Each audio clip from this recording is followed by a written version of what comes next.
Good morning, everyone. We are now on lesson number 7 entitled Applying Triangle Congruence to Construct Perpendicular Lines and Angle Bisectors. So we have triangles here. We will prove that the two triangles are congruent, and then out of that, we will construct perpendicular lines and angle bisectors. Studying this, you will know the meaning of perpendicular lines and angle bisectors. So here is an example that will give us a clearer picture of our lesson. Here is a figure. Let us study. This is a big angle CAB. Again, angle CAB, and angle CAB is divided into two equal parts by ray AD. Okay, so we have first angle here, second angle here. This first angle and second angle are congruent with one another.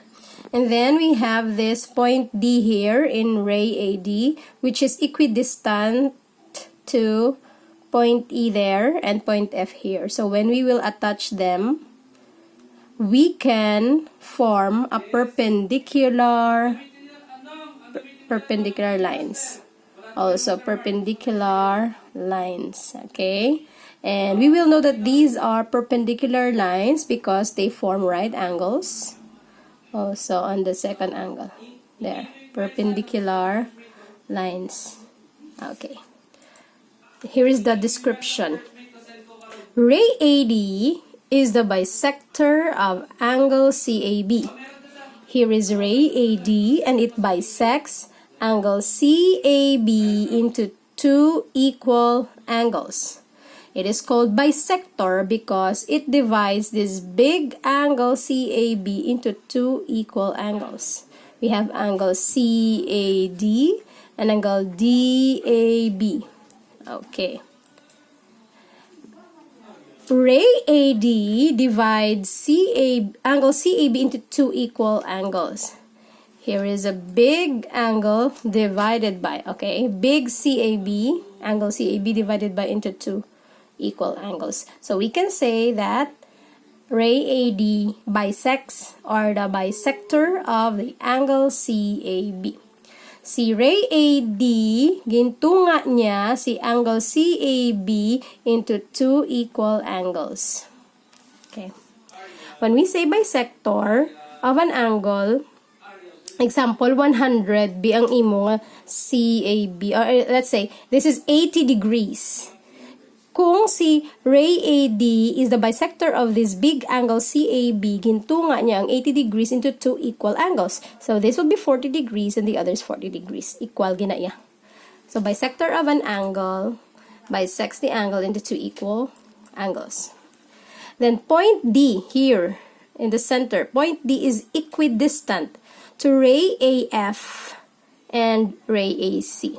Okay? This point D is of equal distance or equidistant to ray AF, ray AC. Okay, or ray AE. Okay, equal na sila ha distance. If we connect this point D to F, we draw a line here, D to E, draw a line there. We can create perpendicular lines. So we have here, line segment DF is congruent to line DE. Kay equidistant, parehas distance si D to F kag D to E. Si DF congruent kay DE. Kung ang kalabaon ni DF is 10 millimeters na sa 10 man na sa piyak. Kung 5 meters na sa 5 man na sa piyak. Kay equal sila. Okay? And then line segment DF forms a perpendicular segment to ray AB. Lungguhon ko. This line segment DF forms a perpendicular segment to ray AB. Kung duga cross na siya gani, this line segment DF meets ray AB and then forms a right angle. This is a perpendicular line already. They are perpendicular to one another. Again, line segment DF forms a perpendicular segment to ray AB. Tandaan, ang perpendicular segment looks like this. and then it forms a right angle. Okay. Sa piyak pagid, si line DE forms a perpendicular segment to ray AC because it forms a perpendicular, it forms a right angle. Perpendicular segments are line segment DF, line segment DE. Okay, line segment DF is perpendicular to ray AB, and line segment DE is perpendicular to ray AC. We have there. So, let me give emphasis to the bisector of an angle. The bisector of the angle is ray AD. How about perpendicular segment? Here is a perpendicular segment. Line segment DF and line segment DE. What are the perpendicular lines? The perpendicular lines, they are perpendicular to one another, are line segment DF to ray AB and line segment DE to ray AC. Okay. Let me read to you angle bisector theorem. If a point is on the bisector of an angle, then the point is equidistant from the sides of the angle. You have the angle bisector. Ilonggohon ko ha. Kung may point ka kuno sa bisector of an angle, di ba ang aton nga ray AD is bisector of angle CAB, may point kada. And then this point is equidistant sa side sang mga angle D to F, D to E. Then ray AD is really your angle bisector. Okay.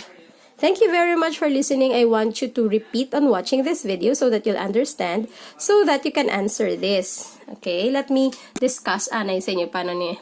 Okay, we have given this measurement of angle EFG is 60 degrees. So, your angle EFG is 60 degrees na sila tanan. And then, side or line segment EH here, we can say that this is the angle bisector, is 10 centimeters. I'm sorry, EH no? EH. EH is 10 centimeters. You will find measurement of EFH. Okay, so, EFH. Pila ni siya nga angle? Knowing the meaning of angle bisector, pila ang EFH? If EFG is 60 degrees tanan, what's the measurement of EFH? Ari isa. Pila ni siya. And then we have the line segment HG. If EH is 10, pila si HG? Okay? Thank you very much for listening. Goodbye.